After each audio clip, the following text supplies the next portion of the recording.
তার বান্দাকে বড় ভালোবাসেন, তার বান্দাকে ক্ষমা করতে চান। না চাইতেই আল্লাহ তাআলা আমাদেরকে এমন কিছু নিয়ামত দিয়েছেন, বান্দার যোগ্যতায় কিয়ামত পর্যন্ত সিজদায় পড়ে থাকলেও সেই নিয়ামত বান্দা অর্জন করতে পারত না। আমাদের অনেকের সম্পদ এই পরিমাণ নেই যে যদি আমাদের দুটি চোখ না থাকতো, সব সম্পত্তি বিক্রি করে আমি দুটি চোখ লাগাইতে পারতাম, কিনতে পারতাম, এইরকম টাকা পয়সা আমাদের অনেকেরই নাই। আল্লাহ তাআলা সে চোখ আমাদেরকে দিয়েছেন। আমাদের সহায় সম্পত্তি যা কিছু আছে সব বিক্রি করলেও যদি আমার কিডনি নষ্ট থাকতো, আমার কিডনি দুটি ভালো করার জন্য নতুন দুটি কিডনি আমি কিনে স্থাপন করতাম, সব সম্পত্তি বিক্রি করলেও সেটা সম্ভব ছিল না।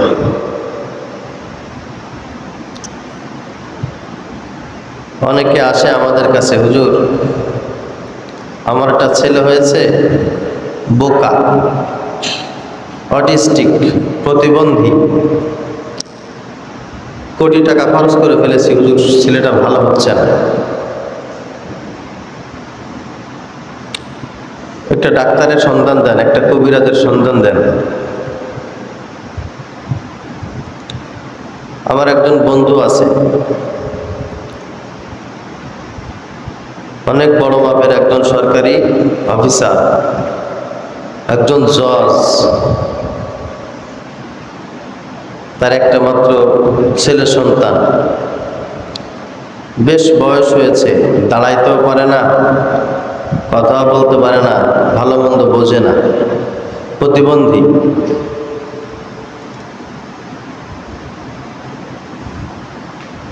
ছেলের জন্য সবকিছু করার মতো অ্যাবিলিটি তার আছে, তারপরেও কাজ হয় না। তো আল্লাহ তাআলা না চাইতেই যে আমাদেরকে এই পরিমাণ নিয়ামত দিয়েছেন, আমি চোখে দেখতে পারি, কথা বলতে পারি, আমি এলেম কালাম শিখেছি, আমি সামাজিক দিক দিয়ে আলহামদুলিল্লাহ বেশ প্রতিষ্ঠিত হয়েছি, আমার ভিতরের হার্ট ভালো আছে, কিডনি ভালো আছে, এর জন্য কোনো শুকর নাই। কি নাই বলেন? কথা বলেন, কি নাই? শুকর নাই। তখন আল্লাহ তাআলা ওই বান্দাগুলোকে থার্ড পারসন হিসেবে আউট অফ সিলেবাস করে রাখেন। যেমন ধরেন একজন পিতার অনেক টাকা পয়সা আছে, তো পিতার কাছে সন্তান চায় না, না চেয়ে পাশের চাচা আছে বা একজন প্রতিবেশী আছে বা অচেনা একজন রাস্তার মানুষ, তার কাছে গিয়ে যদি সেই ছেলে চায় যে আঙ্কেল আমার একটা চকলেট কিনে দিবেন, তখন বাবা কি বলে? আহারে বেকুব, তোর বাবার কি পরিমাণ সম্পদ, তোর বাবার কত কিছু আছে, তোর বাবার কাছে একবার চাইলে তো বাবা তোর এই দোকান শুদ্ধ কিনে দিত। তোর বাবার কাছে না চেয়ে রাস্তার এক ভিখারির কাছে একটা চকলেট চাইছস, যে নিজেই খাইতে পারে না, সে তোরে কি দেবে? বাবা ছেলেকে এরকম তিরস্কার করবে কি করবে না? কথা বলেন, করবে। কারণ তোর তো পরের কাছে যাওয়া লাগে না, তুই আমার কাছে চা, দেখ আমি তোরে কি পরিমাণ দিই। তো বোকা ছেলে, আহম্মক ছেলে, অভদ্র ছেলে, অকৃতজ্ঞ ছেলে বাবার কাছে যায় না, যায় রাস্তার মানুষের কাছে।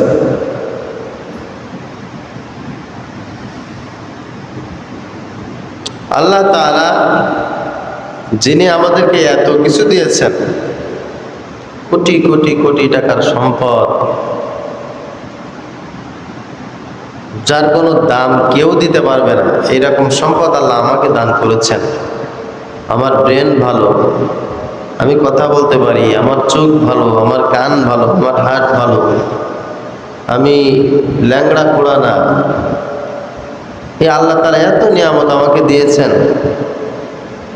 আল্লাহর কাছে এর চাইতে বড় নিয়ামত আছে না? কথা বলেন।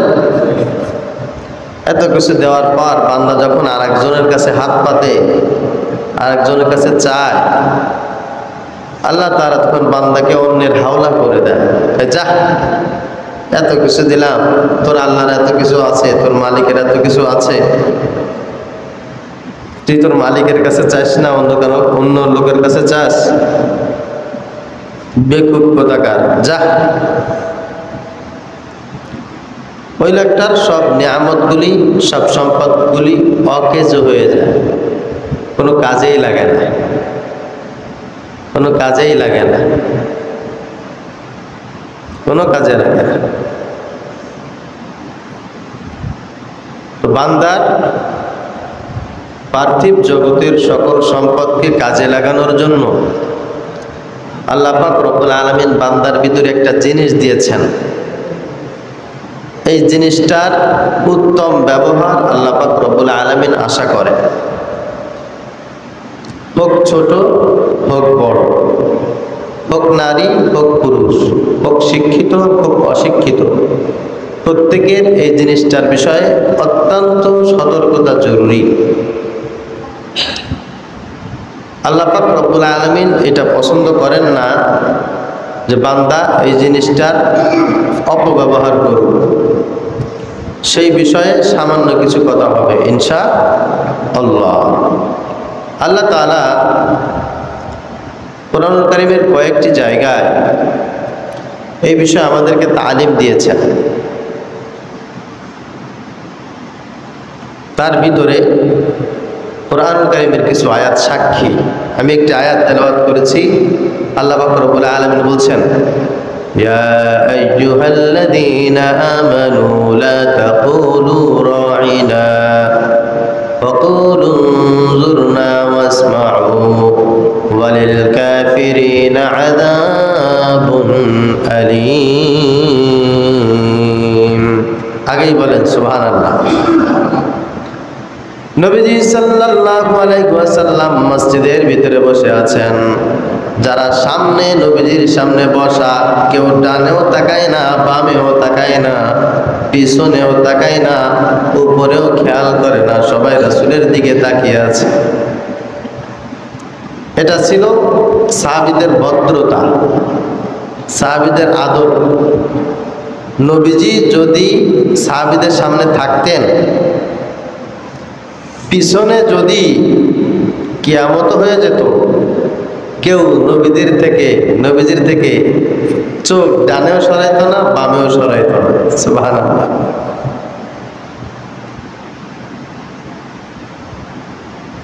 পিছনে কে আসলো কে গেল খেয়াল করতো না, খেয়াল থাকতো না।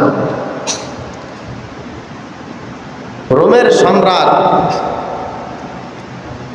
নবীজি সাল্লাল্লাহু আলাইহি ওয়াসাল্লামের তিরোধানের পর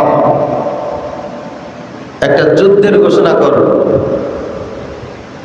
হযরত আমর ইবনুল আস রাদিয়াল্লাহু তাআলা আনহু সেই যুদ্ধে অংশগ্রহণ করেছিলেন। আমিরের ইতাআত ছিল, কেউ নেতার বাহিরে একটা টু শব্দ করবে না, নেতা যা বলবে তাই শুনতে হবে। মুসলমানদের আমির নামাজের ইমামতি করছেন, পিছন দিয়ে হাজার হাজার সাহাবীরা নামাজ আদায় করছেন। রোমের সৈন্যরা, কাফেররা পিছনের এক কাতার মানুষকে একভাবে কল্লাটা আলাদা করে দিয়েছে, সবগুলোকে শহীদ করে ফেলছে। সামনের কাতারের একজনও নামাজ ছাড়ে নাই, কেউ জানেও না। নামাজের ভিতরে তাদের মনোযোগ ছিল এইরকম। তার ওই কাতারের মানুষকে শাহাদাত বরণ করা শেষ, সামনের কাতারে চলে আসছে। মানুষের কোনো খেয়াল বিশৃঙ্খলা মসজিদের ভিতরে এক জাররা পরিমাণ ছিল না। এভাবেও যখন মুসলমানদেরকে ছন্ন ছাড়া করা যায় নাই, তখন এক খ্রিস্টান একটা মারাত্মক কাজ করছে। কি কাজ? আগেই পড়েন নাউজুবিল্লাহ। কাজটা করেছে হচ্ছে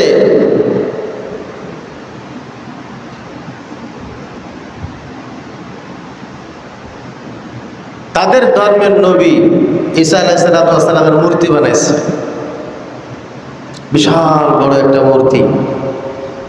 মূর্তিটা কার? ঈসা নবীর। তারা যেভাবে পারে আর কি। বানানোর পর রাতের বেলা ওই খ্রিস্টান ওই মূর্তির নাক ভেঙে ফেলছে। পরের দিন মুসলমানদের যিনি লিডার ছিলেন তার কাছে এসে বিচার দিছে যে আপনাদের ভিতর থেকে আল্লাহ নবীর কোনো একজন সাহাবী আমাদের ঈসা নবীর মূর্তির নাক ভেঙে ফেলছে, নাক কেটে দিছে। জিজ্ঞাসা করছে, হে আল্লাহ নবীর সাহাবীরা, মুসলমানেরা, এই কাজ কে করছো? তাদের ধর্ম তারা পালন করতেছে, আমরা এখানে জিহাদ করার জন্য আসছি, কাউকে অপমান করার জন্য নয়। ঈসা নবীর মূর্তির নাক কে ভেঙে দিছ? সব মুসলমানেরা মাথা চুপ, বলে আমরা ভাঙি নাই, আমরা ভাঙি নাই। তখন খ্রিস্টানদের পাদ্রী বলতেছে, তোমাদের মুসলমানদের ভিতরে যেহেতু কেউ স্বীকার করে নাই, সেহেতু এইটার প্রতিশোধ আমরা নেব। কি প্রতিশোধ? প্রতিশোধটা হচ্ছে আমরাও তোমাদের নবীর একটা মূর্তি বানাবো। নাউজুবিল্লাহ বলেন। সব মানুষকে ডেকে লক্ষ লক্ষ মানুষের সামনে তোমাদের নবীর মূর্তির নাক আমরা ভেঙে দেব। প্রতিশোধ সমান সমান। আর যে স্বীকার করবে যে আমি মূর্তি ভেঙেছি, আমরা শুধুমাত্র তাকে ডেকে তার নাকটা কেটে দেব। এটা হচ্ছে বিচার, আর কোনো বিচার নাই। তো মুসলমানরা তো সবাই মাথা নিচু করেছে। আসলে তো মুসলমানরা কেউ সে মূর্তির নাক ভাঙে নাই। হাজার হাজার মানুষ নবীর মূর্তি বানাবে, মূর্তি বানায় নবীর মূর্তির নাক ভাঙবে। এটা নবীর প্রতি সম্মান নাকি অসম্মান? অসম্মান। তখন হযরত আমর ইবনুল আস রাদিয়াল্লাহু তাআলা আনহু দাঁড়িয়েছে, দাঁড়ায় বলতেছে, বাদশা নামদার, আমি খ্রিস্টানদের নবী ঈসা আলাইহিস সালাম তার মূর্তির নাক আমি ভেঙেছি, দয়া করে আমার নাকটা কেটে দেন, আমার নবীর মূর্তিটাও আর বানায়েন না, আমার নবীর মূর্তি বানানোর পর তার নাক ভাঙেন না। এই কথা বলে আমর ইবনুল আস রাদিয়াল্লাহু তাআলা আনহু সামনে চলে আসছে। সব আয়োজন প্রস্তুত, জল্লাদ চলে আসছে তার নাক কাটার জন্য।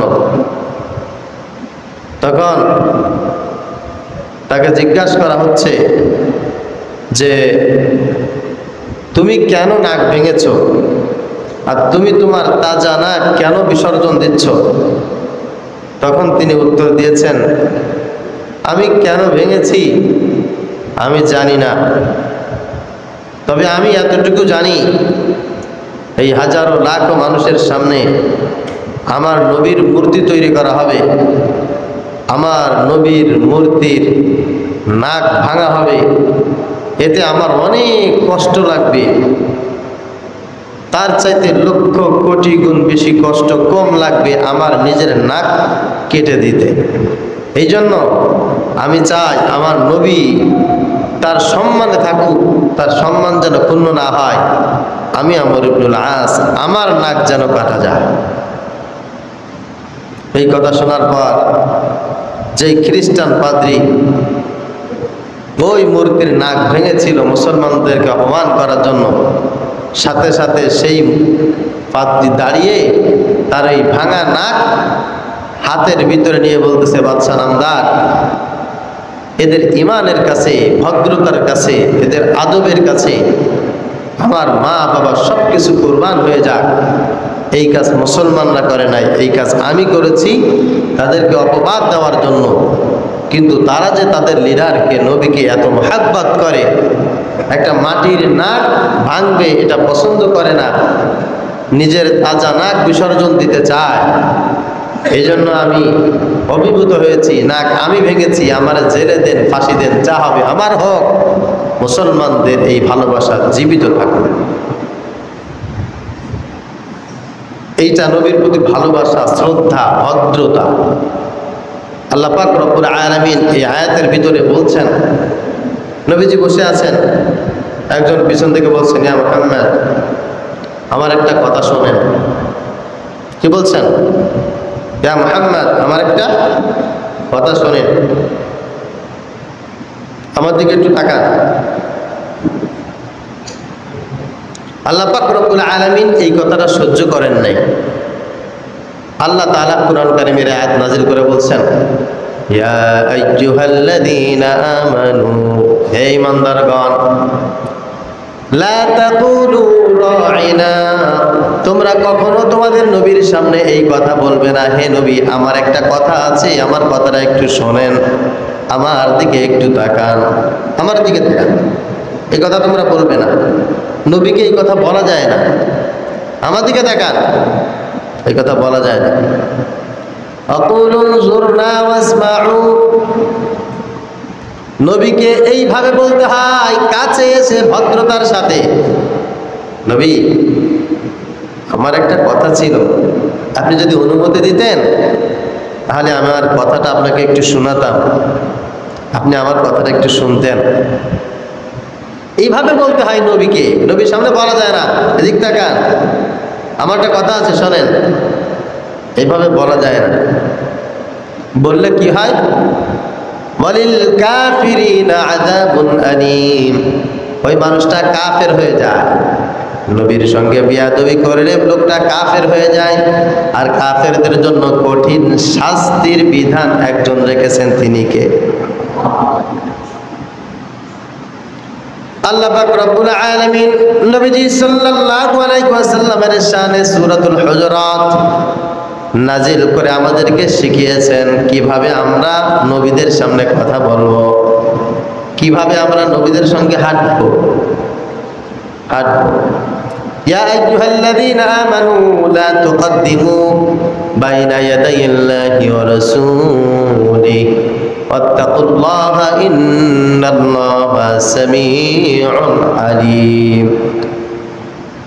হে নবী, আপনি আপনার উম্মতদেরকে, আপনার সাহাবীদেরকে এই কথা বলে দেন, যখন আপনি তাদের সাথে হাঁটবেন, কেউ যেন আপনার পায়ের আওয়াজের চাইতে উঁচু আওয়াজে কেউ যেন না হাঁটে, আপনার চাইতে কদম যেন দ্রুত অগ্রগামী না করে, আপনার চাইতে আগে আগে যেন না হাঁটে। আপনি যখন হাঁটবেন তারা সবাই আপনার পিছনে হাঁটবে। আপনি যখন কথা বলবেন তারা আপনার কণ্ঠের চাইতে নিচু কণ্ঠে কথা বলবে। আপনার পায়ের আওয়াজ যত হবে তার চাইতে তাদের আওয়াজ যেন একটু ছোট হয়। লা তুকদ্দিমু, তারা যেন অগ্রগামী না হয়, বাইনা ইয়াদাইল্লাহি ওয়া রাসূলিহি, আল্লাহর রাসূল যেভাবে হাঁটে তার চাইতে যেন জোরে না হাঁটে। আত্তাকুল্লাহ, আল্লাহকে ভয় করবে যারা, তারা কোনোদিন এই কাজ করবে না, নবীর চাইতে বেশি বুঝবে। ইন্নাল্লাহা সামিউন আলীম, আল্লাহ পাক রব্বুল আলামিন সব কিছু শোনেন, সব কিছু জানেন। কে নবীর আগে হাঁটে, কে নবীর চাইতে বেশি দ্রুত চলে আল্লাহ পাক সব জানেন, সব কিছু কিন্তু শোনেন। ইয়া আইয়ুহাল্লাযীনা আমানু, হে ঈমানদারগণ, লা তারফাউ আসওয়াতাকুম ফাওকা সাওতিন নাবিয়্যি ওয়া লা তাজহারু লাহু বিল কওল কাজাহরি বাযিকুম লিবাযিন আন তাহবাতা আমালুকুম। তোমার নবী যখন কথা বলবে, তোমার নবীর কথার আওয়াজের উঁচু আওয়াজ যেন তোমার না হয়। যদি হয়ে যায় ওয়ালা তাজহারু লাহু বিল কওল, যদি হয়ে যায়, কিভাবে হয়ে যায়? কাজাহরি বাযিকুম লিবায, যেভাবে তোমার ভাইয়ের সঙ্গে কথা বলো, যেভাবে বাবার সঙ্গে, চাচার সঙ্গে, বন্ধু বান্ধবের সঙ্গে কথা বলো, এইভাবে কথাটা যদি নবীর সাথে হয়ে যায়, আনতাহবাতা আমালুকুম, তোমার জীবনের সব আমলগুলো নষ্ট করে দেবেন কে? ইন্নাল্লাযীনা ইয়াগুদ্দুনা আসওয়াতাহুম ইনদা রাসূলিল্লাহ উলাইকা আল্লাযীনা ইমতাহানাল্লাহু কুলুবাহুম লিত্তাকওয়া। আল্লাহ পাক রব্বুল আলামিন বলেন, যারা আল্লাহ রাসূলের চাইতে উঁচু আওয়াজে কথা বলে। নবী আছে এখানে, নবীর কণ্ঠের আওয়াজ নাই, তার মানে কারোর কণ্ঠে কোনো আওয়াজ থাকতে পারবে? কথা বলেন। মসজিদের ভিতরে নবীজি সাল্লাল্লাহু আলাইহি সাল্লাম আছেন, কথা বলার একমাত্র অধিকার তার, তিনি ছাড়া মসজিদে আর কেউ কথা বলতে পারবেন না। মজলিসে আমার রাসূল সাল্লাল্লাহু আলাইহি সাল্লাম আছেন, ওই মজলিসে কথা বলার একমাত্র অধিকার মুহাম্মদুর রাসূলুল্লাহ সাল্লাল্লাহু আলাইহি সাল্লাম। আর ওই ব্যক্তি কথা বলতে পারবে যে ব্যক্তিকে নবীজি সাল্লাল্লাহু আলাইহি সাল্লাম অনুমতি দেবেন। এই ছাড়া মজলিসে আর কেউ কথা বলতে পারবে না, এই ছাড়া মজলিসে আর কেউ কোনো আওয়াজ করতে পারবে না। এটা কি আমার কথা না আল্লাহর কথা? উলাইকাল্লাযীনা ইমতাহানাল্লাহু কুলুবাহুম লিত্তাকওয়া। আর আল্লাহ পাক রব্বুল আলামিন এইভাবেই তোমাদের কলবের পরীক্ষা নিচ্ছেন। পরীক্ষাটা আল্লাহ তাআলা এইভাবেই সাজিয়েছেন, এইভাবেই সাজিয়েছেন। অনেক বড় বড় এমপি, মন্ত্রী, লিডার, মক্কার বড় বড় বিশাল বড় বড় কুরাইশের নেতা ছিল, কোনোদিন নবীজি সাল্লাল্লাহু আলাইহি সাল্লামের সামনে এসে কথা বলতে পারেন না। যা কিছু বললাম এবার শিক্ষা গ্রহণ কর, শিক্ষা গ্রহণ করে। বহু বড় বড় আবেদ নষ্ট হয়ে গেছে নবীদের সঙ্গে এই টুকটাক বিয়াদবি করার কারণে। মানুষ বিয়াদবি করে অনেকভাবে, সবচাইতে মারাত্মক বিয়াদবির কথা কোরআনুল কারিমে যেভাবে আসছে তা হচ্ছে মুখের ভাষার কারণে। কিসের কারণে বলেন দেখি ভাই, সবাই বলেন। মুখের ভাষা। কওলাল লাইয়িনাল লাআল্লাহু ইয়াতাযাক্কারু আও ইয়াখশা।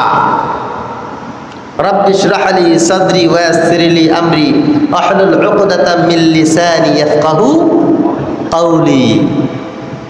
মুখের ভাষা নরম করার জন্য, মুখের ভাষার ভদ্রতার জন্য আল্লাহ পাক রব্বুল আলামিনের কাছে নবীরা পর্যন্ত চেয়েছেন, আল্লাহ আমার মুখের ভিতরে ভদ্রতা দান করেন, কোমলতা দান করেন, মুখের ভিতরে মিষ্টি আচরণ দান করেন। আমি যেন সবার সাথে ভদ্রতা বজায় রেখে চলতে পারি, আমি যেন মুরব্বী কারোর সাথে খারাপ আচরণ না করি, আমি যেন যে কথা বলা দরকার তার চাইতে বেশি একটা কথাও না বলি। নবীজি সাল্লাল্লাহু আলাইহি ওয়াসাল্লাম আল্লাহ পাক রব্বুল আলামিনের কাছে চেয়েছেন, হযরত ঈসা আলাইহিস সালাতু ওয়াস সালাম চেয়েছেন, হযরত মূসা আলাইহিস সালাতু ওয়াস সালাম আল্লাহর কাছে চেয়েছেন, আল্লাহ আমার মুখের ভিতরে যে কথাগুলি বলার শক্তি আপনি দিয়েছেন, এই কথাগুলো যেন ভদ্রতার কথা বের হয়। আমার প্রিয় মুসল্লিনে কেরাম, আপনাদের ইমানদার যারা আছেন, মুসলমান যারা আছেন, নামাজের কারণে যত মানুষ জাহান্নামে না যাবে, ইমানদার মুসলমানেরা বিয়াদবির কারণে তার চাইতে বেশি জাহান্নামে যাবে। হজ না করার কারণে যত মানুষ জাহান্নামে যাবে, তার চাইতে বেশি সংখ্যক মানুষ জাহান্নামে যাবে বিয়াদবির কারণে। যাকাত আদায় করার কারণে যত মানুষ জাহান্নামে যাবে তার চাইতে বেশি সংখ্যক মানুষ যাবে বেয়াদবির কারণে। হুজুর এটা কোনো কথা? না, কথা তো। এখানে যারা আছি ভাই সবার উপরে কি নামাজ ফরজ? আরে কথা বলেন না, সবার উপর নামাজ ফরজ হয়েছে? এখানে যারা আছে সবার উপর নামাজ ফরজ আছে? সবার উপরে যাকাত ফরজ আছে? হজ ফরজ আছে? নাই তো। কিন্তু আদব বজায় রাখা প্রত্যেকের উপরে কি বলেন? কথা বলেন, বড় ফরজ।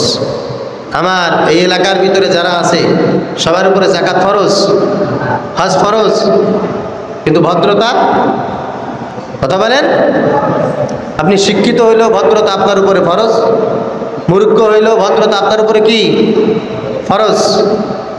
ভদ্রতা প্রত্যেকের জন্য, এটা এমন একটা নিয়ামত, প্রত্যেকের ভদ্র হতে হবে, প্রত্যেকের ভদ্র হতে হবে। বেয়াদবি করবেন তো আল্লাহর রহমত থেকে আপনার রশি ছিঁড়ে যাবে। একটা তাসবির দানা হাজার হাজার দানা হোক, 500 দানা হোক, 1000 দানা হোক, একটা তাসবির দানা এক জায়গাতে রশি ছিঁড়ে দেন, কি হবে? মুহূর্তের ভিতরে সব জোরে মাটিতে পড়ে যাবে। একজন বেয়াদব যত বড় আল্লাহওয়ালা হোক না কেন, যত বড় সম্পত্তিশালী হোক না কেন, যখনই বেয়াদবি করে তার আমলের রশি ছিঁড়ে যায়, ইমানের রশি ছিঁড়ে যায়, সঙ্গে সঙ্গে লোকটা ভস্ম হয়ে যায়, সব শেষ হয়ে যায়। আমরা কেন যেন দিন দিন সব বেয়াদব হয়ে যাচ্ছি, সব বেয়াদব হয়ে যাচ্ছে। ছাত্ররা উস্তাদের সাথে বেয়াদবি করে। আগে উস্তাদদেরকে যে সম্মান ছাত্ররা করত, আপনারা বলেন দেখি ছাত্ররা কি সেই সম্মান উস্তাদদেরকে এখন করে? কথা বলেন। একজন অভিভাবক যার ছেলে যার মেয়ে তার উস্তাদের কাছে পড়তো, সে অভিভাবকরা কি এখন উস্তাদকে সে সম্মান করে? লজ্জা পাচ্ছেন নাকি? করে? একজন মসজিদের ইমামকে যে সম্মান আগের মানুষ করতো এখন তা করে? এটা কিসের লক্ষণ ভাই? বেয়াদবের লক্ষণ। সবাই বলেন কিসের লক্ষণ? বেয়াদবের লক্ষণ। এজন্য বেয়াদবের কোনো পরিচয় নাই, ওর পরিচয় একটাই, ও বেয়াদব। আপনার মসজিদের ইমামকে ভালো লাগে না, আর এক মসজিদে চলে যাবেন, এটা আপনার জন্য সহজ। কিন্তু এই মসজিদের ইমামের সাথে বেয়াদবি করবেন, পৃথিবীর কোনো ধর্মগ্রন্থে, কোনো সিস্টেমে, কোনো অথরাইজে আপনাকে সেই অধিকার দেওয়া হয় না। হয়েছে নাকি? আপনার শিক্ষক ভালো লাগে না, আপনি শিক্ষক চেঞ্জ করে ফেলেন। আপনি শিক্ষকের কাছে ভালো লাগতেছে না, আর একজন শিক্ষকের কাছে যান, আর তার কাছে পড়বেন। কিন্তু এই শিক্ষকের কাছে ভালো লাগে না বলে এই শিক্ষকের সাথে বেয়াদবি করবেন, এরকম কোনো অধিকার পৃথিবীর কোনো কনস্টিটিউশন আপনাকে দিয়েছে? কথা বলেন। দেয় না, দেয় না।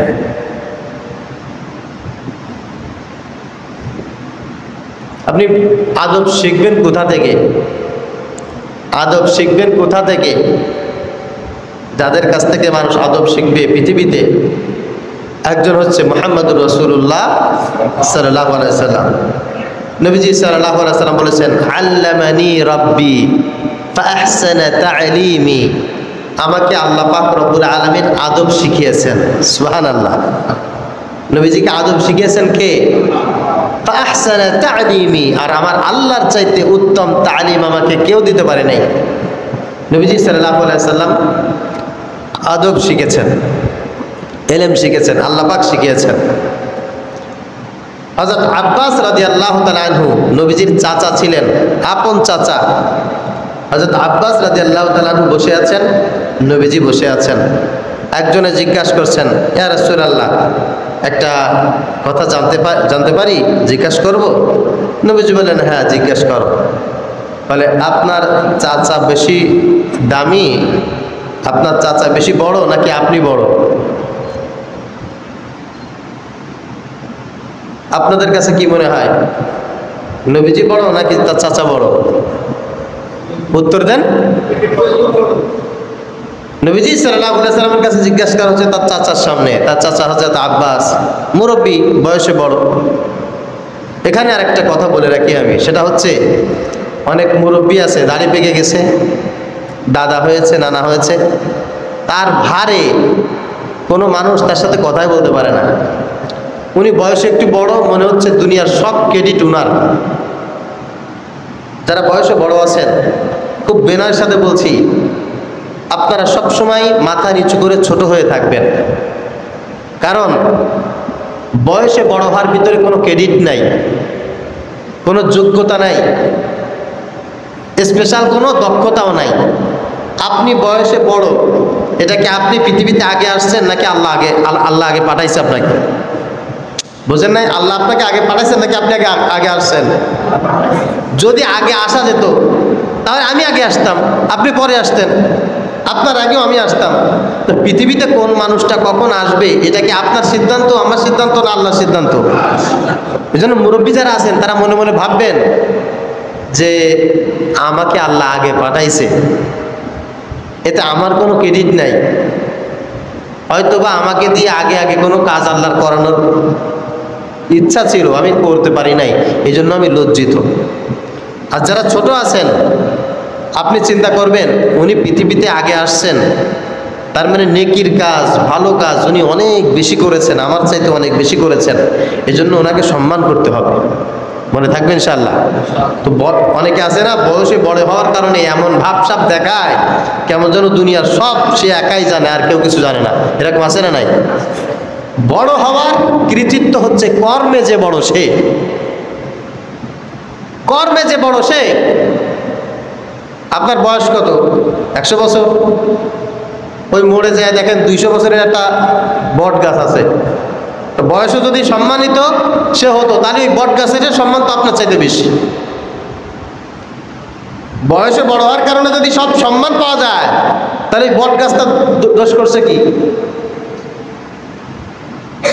একটা আম গাছের বয়স আছে, আমি সাতক্ষীরায় গেছিলাম, 7 বিঘা নিয়ে একটা বট গাছ, 1000 বছরের উপরে মনে হয় সেই বট গাছের বয়স। তো বয়সে বড় হওয়ার কারণে যদি কাউকে সম্মান করতে হয় তাহলে তো ওই বট গাছের সম্মান সবচেয়ে বেশি প্রাপ্য, ঠিক কি না? না, বয়সে বড় হওয়ার ভিতরে কোনো কৃতিত্ব নেই, কৃতিত্ব হচ্ছে কর্মে বড় হওয়ার কারণে। আপনার বয়স 100, তাতে কি হয়েছে? যার বয়স 20 বছর সে যদি পৃথিবীতে অনেক ভালো কাজ করে থাকে, অনেক খেদমত করে থাকে, আপনার চাইতে 1000 কোটি গুণ বেশি সম্মান সেই ব্যক্তির প্রাপ্য।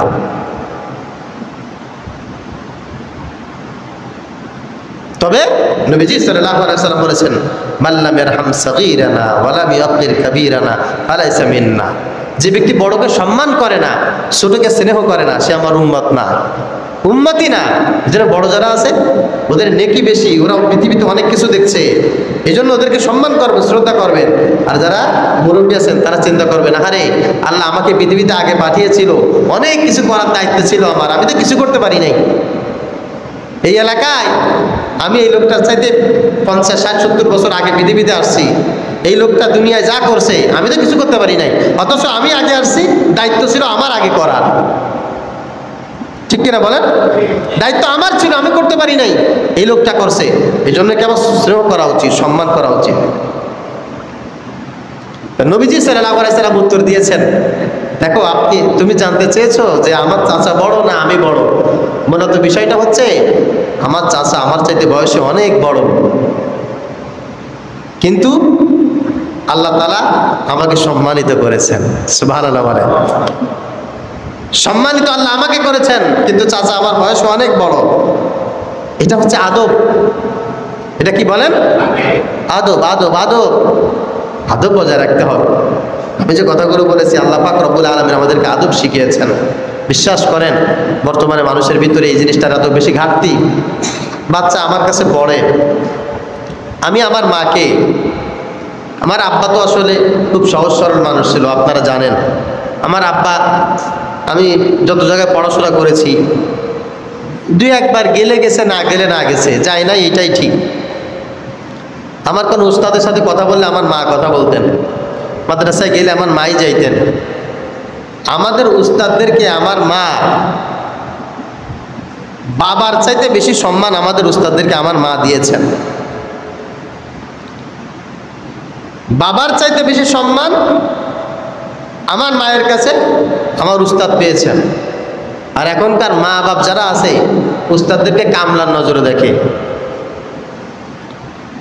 হুজুর আমার ছেলের এই অবস্থা, কি করেছেন, দিয়েছেন, এ করছেন, তা হুকুম দেয়, হুকুম দেয়। অথচ আমাদের বাবা মা জীবনে কোনোদিন আমাদের উস্তাদের সামনে মাথা উঁচু করে কথা বলবে সাহস করে নাই, সাহস করে নাই। এখনকার অভিভাবকগুলো কেন জানি বিয়াদবি করে বেশি। ইল্লা মাশাআল্লাহ, ভালো কিছু আছে না নাই? কথা বলেন, কিছু তো আছে, কিছু তো আছে। আপনারা এখানে যারা বয়স্ক আছেন, আপনাদের শিক্ষকরা আপনাদেরকে মারে নাই, শাসন করে নাই, আব্বা আম্মারে বলতে সাহস করছেন কোনোদিন? আর এখন কি হয় জানেন, একটু ধমক দিছে, এই পড়ানো না কেন, মার কাছে কান্দে কান্দে কয়, মা হুজুর আমারে ধমক দিছে। কি, আমি বেতন দিই না? হুজুর তোর ধমক দিল, দাঁড়া, এই হাট নিয়ে আস। হুজুর আপনি আমার বাচ্চারা ধমক দিলেন কেন? আমি যা বলতেছি কি বেশি বলতেছি নাকি বাস্তব কথা? কি হবে বলেন, কি হবে?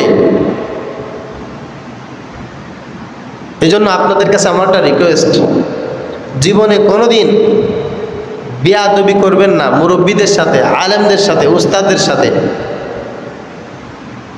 বিয়াদবি করবেন তো তাকদির নষ্ট হয়ে যাবে। আমাদের এই মাদ্রাসা থেকে অনেক ছাত্র হাফেজ হয়েছে, বিভিন্ন জায়গায় পড়াশোনা করতেছে। আমাদের এখানে পড়াশোনা করে কিছুদিন পড়াশোনা করে চলে গেছে হাজারের উপরে শিক্ষার্থী।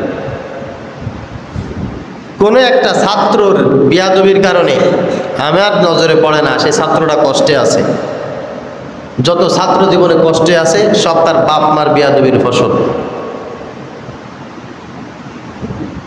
বহু ছাত্র এখানে আছে ভালো হাফেজ, আমি তাকে 6 বছর 7 বছর নিজে বেতন ছাড়া পড়াইছি, ফ্রি খাওয়াইছি। ছাত্রটা খুব ভালো ছিল, তার বাবা ছিল টপ ক্লাসের বিয়াদব, তার চাচা আমাদের সাথে বিয়াদবি করেছে, তার আত্মীয় স্বজন এখানে এসে হুজুরদের সাথে কামলার মতো ব্যবহার করেছে। সেই ছাত্র এখন সিগারেট খায়, ভ্যান চালায়। আপনাদের পরিচিত, খোঁজ করে দেখবেন। বাগান থেকে ধরে আনছিলাম, গুল খাইতো, গাছে গাছে থাকতো, এখানে আইনে হাফেজি পড়াইছি। তার বাপ এমন বিয়াদবি করছে উস্তাদের সাথে, তার মা এমন খারাপ আচরণ করছে, সেই ছেলেটা এখন ওয়ার্কশপে কাজ করে, দিন মজুর, রাজের জোগাড় দেয়। ছাত্রদের বিয়াদবি মনে থাকে না, ছাত্ররা ওইখানটা সবসময় দুষ্টমি করে, ঠিক কিনা? পোলাপানের কাজ কি বলেন? দুষ্টমি করা। দুষ্টমি করবে, ওস্তাদ শাসন করবে, ঠিক হয়ে যাবে। কিন্তু যখন মুরব্বীরা যখন বিয়াদবি করে, এটা স্মৃতিপটে থেকে যায়, নষ্ট হয় না, নষ্ট হয় না, এটা থেকে যায়। আর ওটা তাসির এমনভাবে চলে যায়, কপাল পুড়ে যায়। নির্ঘাত এই ছাত্রটার কপাল পোড়ার কারণ হচ্ছে তার পিতা, তার মাতা। আপনারাও যারা বাচ্চাদেরকে লেখাপড়া শেখাইতে পারেন নাই, আল্লাহর কসম, আমি ইমরান হিসেবে না, একজন শিক্ষক হিসেবে বলছি, আপনারাও যারা আপনাদের বাচ্চাদেরকে লেখাপড়া শেখাইতে পারেন নাই, আপনাদের বাচ্চাদের কারণে না, আপনাদের বিয়াদবির কারণে হয় নাই। এরপরেও যদি কারণ যতদূর আমি খুব আচরণ করেছিলাম, ভালো হয় নাই, যদি এরকম হয়ে থাকে মনে করতে হবে আল্লাহর তরফ থেকে পরীক্ষা আছে না নাই? নবীদের সন্তান 2-1 নবী এরকম আছে না, ছেলে মেয়ে কাফের ছিল, নূহ আলাইহিস সালামের ছেলে কাফের ছিল, এরকম আছে না? যদি হয় ওই রকম একটা পরীক্ষা। তাছাড়া যে বাবা মা বিয়াদবি করে, ছেলে মেয়ে মানুষ হয় না। এখনকার বাচ্চাদেরকে একটু মাঠ খুঁটাইতে পারি না, মাঠ পরিষ্কার করাইতে পারি না, রাস্তা পরিষ্কার করাইতে পারি না। এখানকার কিছু ইট আছে, আমার 100 ছেলে পেলে আছে, 1000 ইট যদি মাঠে থাকে, আমরা 100টা ছেলে পেলে যদি 10টা করে ইট উপরে উঠাই, কি পরিমাণ কষ্ট হয় বলেন তো? এটা কোনো কষ্টের ভিতরে পড়ে? এক অভিভাবক এসে বলতেছে, হুজুর আপনার কাজ করার দরকার, আপনি আমাদেরকে বলতেন। আমাদের বাচ্চাদেরকে দিয়ে আপনি ইটটা না ছাদের পরে উঠাইলেন, হুজুর এটা কোন ব্যবসা শুরু করছেন? আমি বলছি ভাই আমার ভুল হয়ে গেছে। কি হয়েছে? আমার ভুল হয়ে গেছে, আপনার বাচ্চাকে দিয়ে এই কাজটা করানো আমার উচিত হয় না ভাই, আমার ভুল হয়ে গেছে।